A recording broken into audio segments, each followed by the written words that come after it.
पिछले वीडियो में अभ्यास 3 यानी चैप्टर 3 का हम लोग सवाल हल कर रहे थे, तो उसमें क्वेश्चन नंबर 10 तक हम सॉल्व कर दिए थे। अब आज इस वीडियो में हम लोग शुरू करेंगे प्रश्न नंबर 11 से।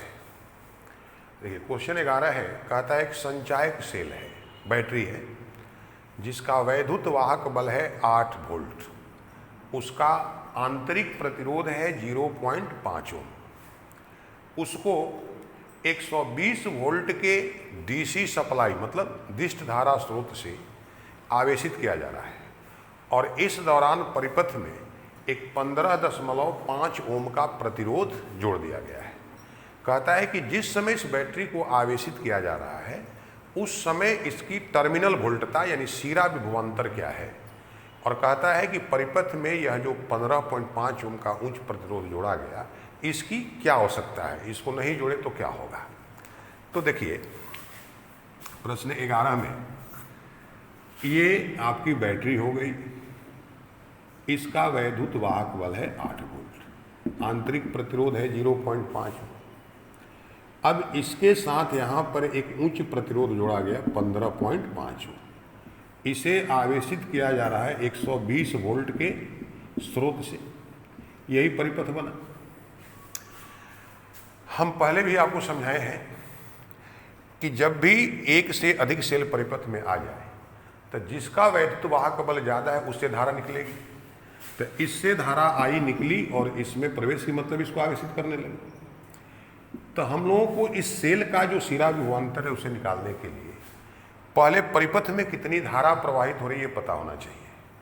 तो अब इसके लिए हम लोग सीधे कौन श्रेणी में है समानांतर में इससे मतलब नहीं, हम लोग सीधे चले जाएंगे किरचॉफ के जो लूप रूल है उस पर। तो इसको आप मान लीजिएगा A B C D। तो देखो बंद परिपथ A B C D A पर लूप रूल का उपयोग करने पर, तो देखो हमारा क्रम A से B, तो यहाँ इसके बीच तो कोई प्रतिरोधक है नहीं। B से जब हम लोग C चले तो यह प्रतिरोध है और धारा जो है इसकी उल्टा दिशा में जा रही है। तो धारा जब उल्टा दिशा में जाए तो प्रतिरोध का जो विभवांतर है वो ऋणात्मक, तो -15.5 I।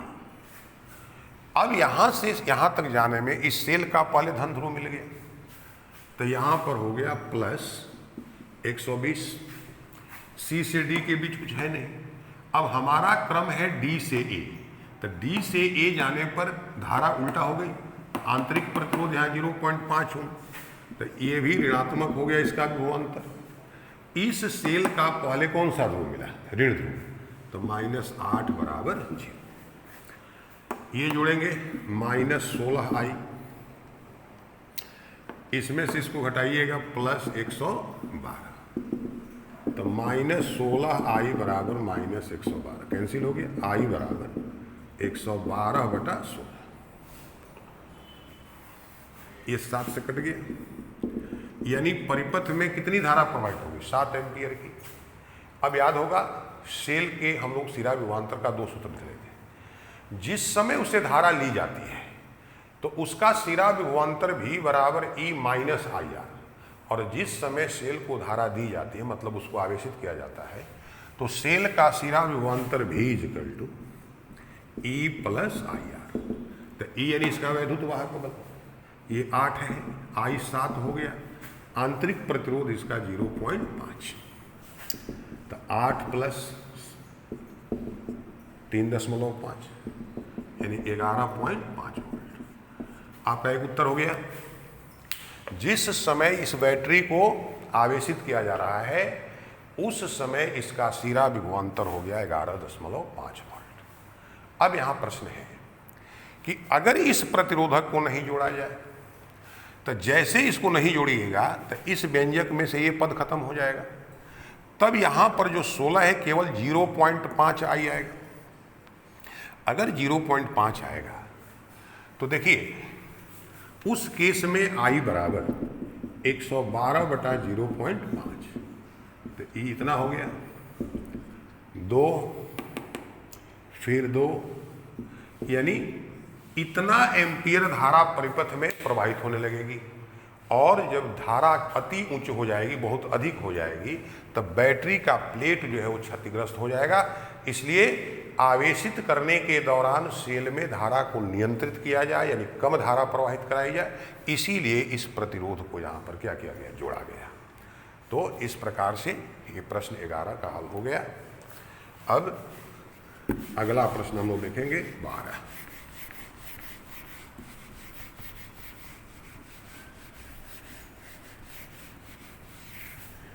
देखो प्रश्न नंबर 12 है कि एक विभवमापी व्यवस्था में जो संचालक सेल है 1.25 वोल्ट का जो सेल है, उसके लिए संतुलन बिंदु 35.0 सेंटीमीटर पर प्राप्त हो रही है।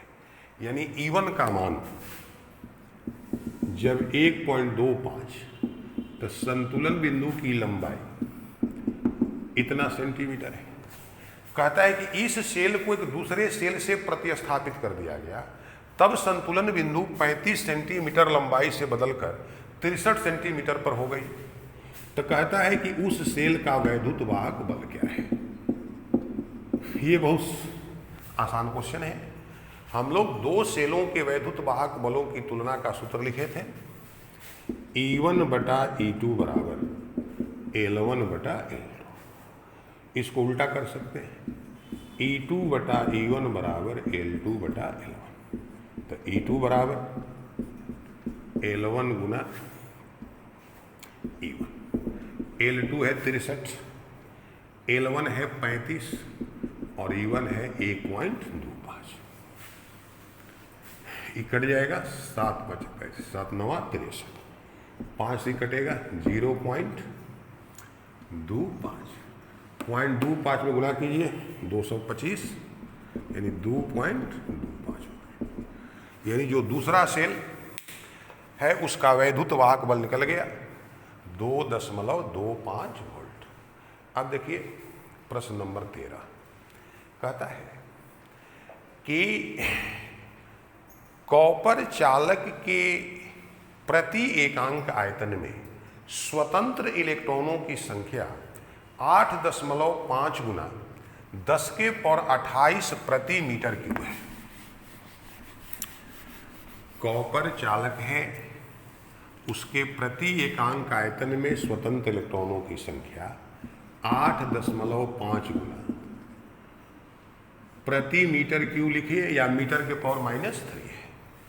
अब कहता है कि एक इलेक्ट्रॉन को 3.0 मीटर लंबाई के तार में एक सिरा से दूसरे सिरा तक पहुंचने में कितना समय लगेगा।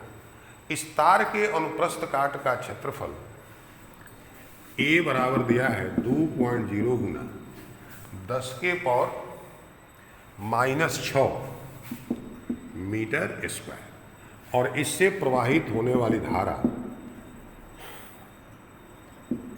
3 एम्पियर है। तार से जो धारा प्रवाहित हो रही है वो 3 एम्पियर है। तार के अनुप्रस्थ काट का क्षेत्रफल 2.0 गुना 10⁻⁻6 मीटर स्क्वायर है। तार की जो लंबाई है वह भी 3.0 मीटर है। तो इस तार के एक सिरा से दूसरे सिरा तक इलेक्ट्रॉन को गमन करने में, पहुंचने में कितना समय लगेगा। तो हम लोग जानते हैं किसी चालक में जो इलेक्ट्रॉन गतिशील होते हैं धारा प्रवाह के दौरान, उसको कहते हैं उसका अनुगमन वेग या अपवाह वेग। तो पहला काम है कि वेग निकल जाए।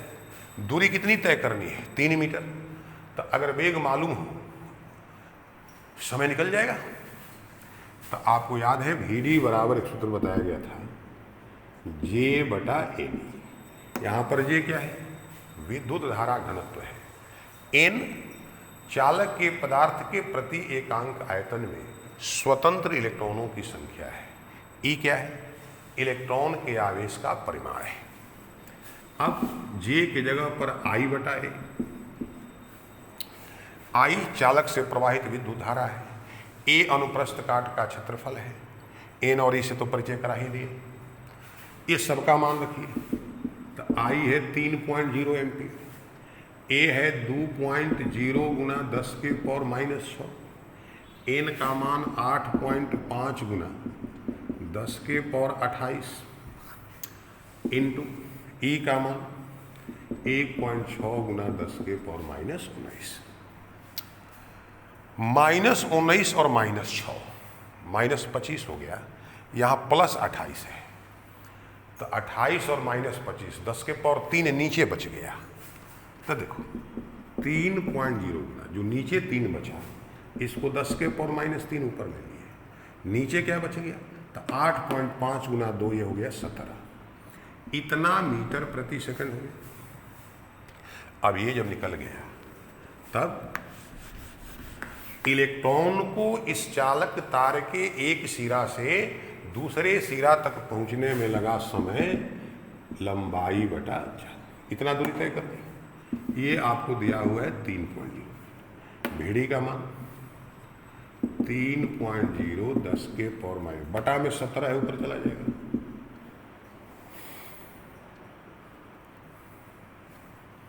ये कैंसिल होगा। 1 मिनट सॉरी, 1.6 भी यहां पर है, 1.6 ये भी रह गया, ये बचा हुआ है। अब देखिए ये ऊपर चला जाएगा ना, 17 बटा 1.6 गुना 10 के पावर 3, इतना सेकेंड, इतना समय लगेगा। इसको आप घंटा में बदल सकते हैं, तो 17 गुना 1 2 3, एगो इसके लिए 10 ले लीजिए बटा 16, इसमें 3600 से भाग दे दीजिए, इसमें बदल जाएगा घंटा में। देखो 2 जीरो तो कट गया, ई 8 हो गया, ई 5 हो गया, फिर ये 18, ये 5, तो 25 साथे 175, 17, अब 25 और 17 42, 25 और 17 42 बटा में 8 8 64, 8 6 14, इसी से हम लोग भाग दे देंगे, इतना घंटा आ जाए, कोई दिक्कत नहीं। अब प्रश्न नंबर यहाँ से अतिरिक्त अभ्यास है 14, कहता है कि पृथ्वी पृष्ठ पर ऋणात्मक पृष्ठ आवेश घनत्व 10 के पावर -9 कूलम्ब प्रति मीटर स्क्वायर है। पृथ्वी पर ऋण पृष्ठ आवेश घनत्व परिमाण सिग्मा इक्वल टू 10 के पावर -9 कूलम्ब प्रति मीटर स्क्वायर है। अब कहता है कि 400 किलो वोल्ट का विभवांतर है पृथ्वी पृष्ठ और उसके वायुमंडल के ऊपरी पृष्ठ के बीच, जिसके कारण एटमॉस्फेयर में थोड़ी सी चालकता है और उससे 1800 एम्पियर की धारा जो है वो प्रवाहित हो रही है। अगर इस पृथ्वी को आवेशित करने के लिए कोई दूसरा मैकेनिज्म यानी दूसरी प्रक्रिया नहीं चल रही हो, तो पृथ्वी को उदासीन होने में कितना समय लगेगा। पृथ्वी की त्रिज्या दी गई है 6.37 गुना 10 के पावर 6 मीटर। तो देखो धारा प्रवाहित हो रही है 1800 एम्पियर, पृथ्वी की त्रिज्या है 6.37 गुना 10 के पावर 6 मीटर। कहता है कि पृथ्वी को उदासीन होने में कितना समय लगेगा। तो पहला काम यह है कि पृथ्वी पर कुल ऋण आवेश कितना है। तो पृथ्वी के पृष्ठ पर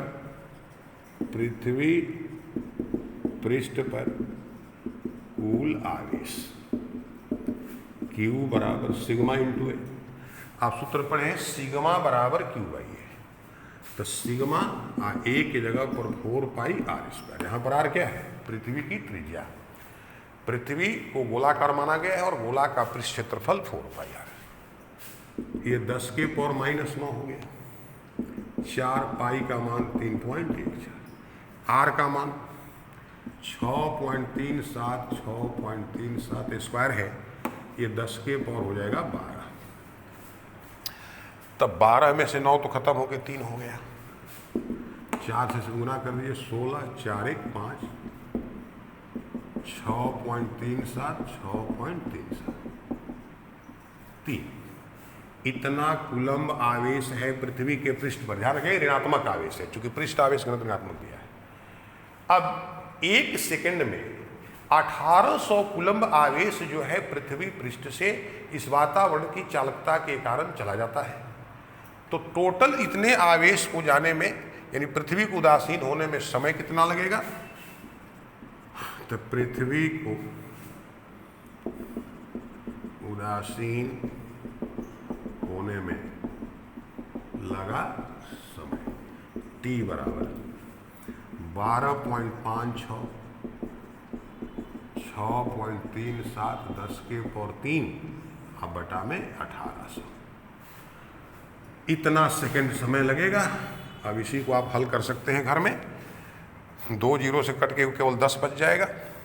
उसके बाद आप गुना कर लीजिएगा, सेकंड में आ जाएगा। चाहिएगा तो इसको घंटा में, इसको महीना में, इसको साल में बदल सकते हैं, कोई दिक्कत नहीं है।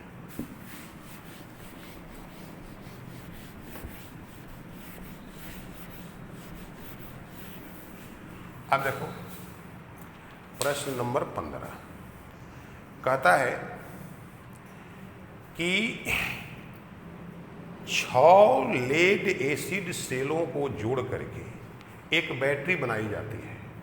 इसमें प्रत्येक सेल का वैद्युत वाहक बल 2.0 वोल्ट है और आंतरिक प्रतिरोध 0.015 है। प्रत्येक सेल का ये में वैद्युत वाहक बल 2 वोल्ट है और आंतरिक प्रतिरोध 0.015 ओम है। सेलों की संख्या 6 है। इनको जोड़कर बैटरी बनाई गई, संचायक बैटरी। अब कहता है इसके बैटरी से 8.5 ओम के एक प्रतिरोध से धारा प्रवाहित कराई जा रही है। अब इस सप्लाई से कितनी धारा ली जा रही है और इसकी सीरा विभवांतर क्या है। और बी में है कि बहुत दिन उपयोग करने के बाद इसका वैद्युत वाहक बल बैटरी का 1.9 वोल्ट हो जाता है और इसका आंतरिक प्रतिरोध 380 ओम हो जाता है। तो क्या यह एक कार के बैटरी मोटर को स्टार्ट करने में बैटरी सक्षम होगी? पहले पार्ट ए में इसमें प्रतिरोध जो बाहरी जोड़ा गया है 8.5 ओम। इस प्रतिरोधक से कितनी धारा प्रवाहित हो रही है और इस बैटरी का सीरा विभवांतर क्या है? तो देखो सेल को श्रेणी क्रम में जोड़कर बैटरी बनाई जाती है। और आपको याद है बताए थे कि सेल को अगर श्रेणी क्रम में जोड़ते हैं तो अगर n सेल श्रेणी क्रम में जोड़े गए तो वैद्युत वाहक बल Ne और आंतरिक प्रतिरोध Nr। और आंतरिक प्रतिरोध हमेशा बाह्य प्रतिरोध के साथ श्रेणी क्रम में संयोजित होता है। तो परिपथ का जो कुल प्रतिरोध है R प्लस Nr हो गया और टोटल वैद्युत वाहक बल Ne। तो जो धारा निकलेगी I = Ne बटा कैपिटल R प्लस Nr, ये सूत्र लगेगा। अब N 6 है, ये 2 है, 8.5, 6 गुना 0.015, ये तो 12 हो गया।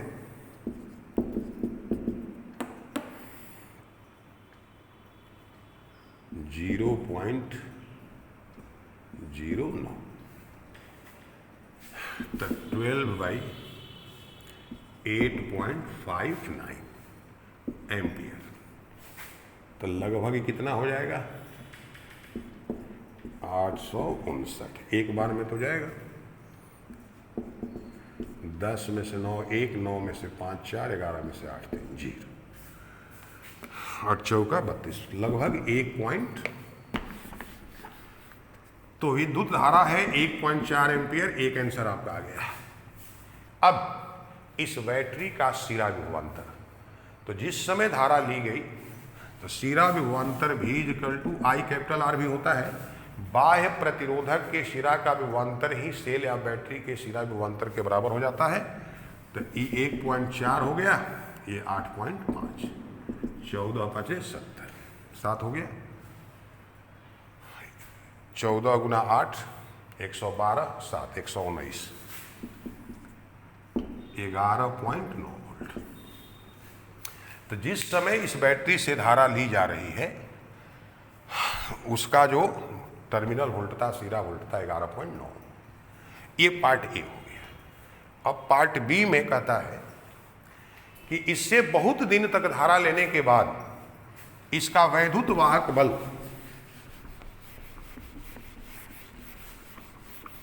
पार्ट बी में 1.9 वोल्ट हो गया और आंतरिक प्रतिरोध इसका 380 ओम हो गया। कहता है कि क्या इससे धारा प्राप्त करने के जो धारा प्राप्त होगी किसी कार के मोटर को स्टार्ट करने में समर्थ होगी। तो पहले तो आई बराबर ई बाई आर 1.9 बटा 380, 19 बटा 1 बटा 200 एम्पियर, 0.5 गुना 10 के पावर -2 यानी 5 गुना,